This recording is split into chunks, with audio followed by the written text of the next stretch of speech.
बहुत समय पहले हरिशंकर नाम का एक राजा था। उसके 3 पुत्र थे और अपने उन तीनों पुत्रों में से वह किसी एक पुत्र को राजगद्दी सौंपना चाहता था। पर किसे?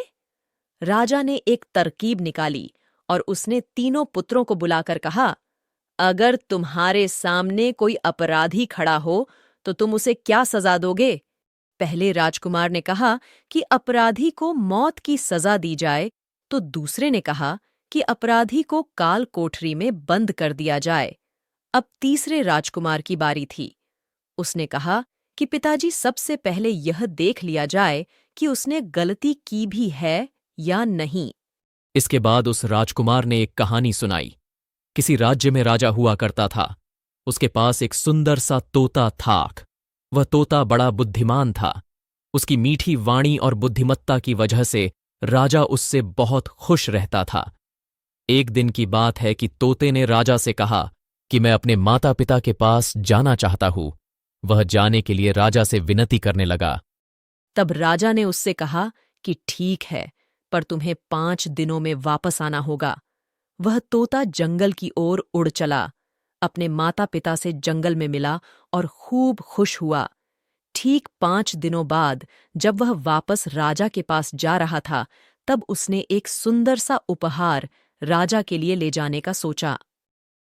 वह राजा के लिए अमृत फल ले जाना चाहता था। जब वह अमृत फल के लिए पर्वत पर पहुंचा, तब तक रात हो चुकी थी। उसने फल को तोड़ा और रात वहीं गुजारने का सोचा। वह सो रहा था कि तभी एक सांप आया और उस फल को खाना शुरू कर दिया। सांप के जहर से वह फल भी विषाक्त हो चुका था। जब सुबह हुई, तब तोता उड़कर राजा के पास पहुंच गया और कहा, राजन, मैं आपके लिए अमृत फल लेकर आया हूं। इस फल को खाने के बाद आप हमेशा के लिए जवान और अमर हो जाएंगे। तभी मंत्री ने कहा कि महाराज, पहले देख लीजिए कि फल सही भी है कि नहीं। राजा ने बात मान ली और फल में से एक टुकड़ा कुत्ते को खिलाया। कुत्ता तड़प तड़प कर मर गया।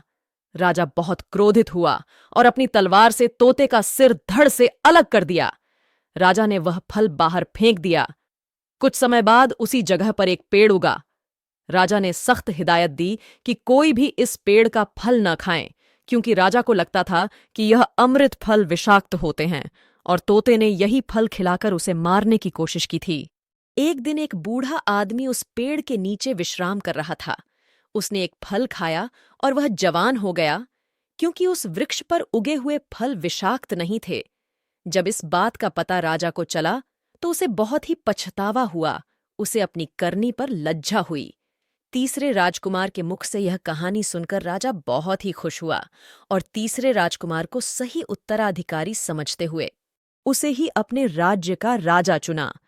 इस कहानी से हमें यह सीख मिलती है कि किसी भी अपराधी को सजा देने से पहले यह देख लेना चाहिए कि उसकी गलती है भी या नहीं। कहीं भूलवश आप किसी निर्दोष को तो सजा देने नहीं जा रहे हैं। निरपराध को कतई सजा नहीं मिलनी चाहिए। आपको यह वीडियो कैसा लगा, हमें कमेंट करके जरूर बताएं। चैनल को सब्सक्राइब करना ना भूलें।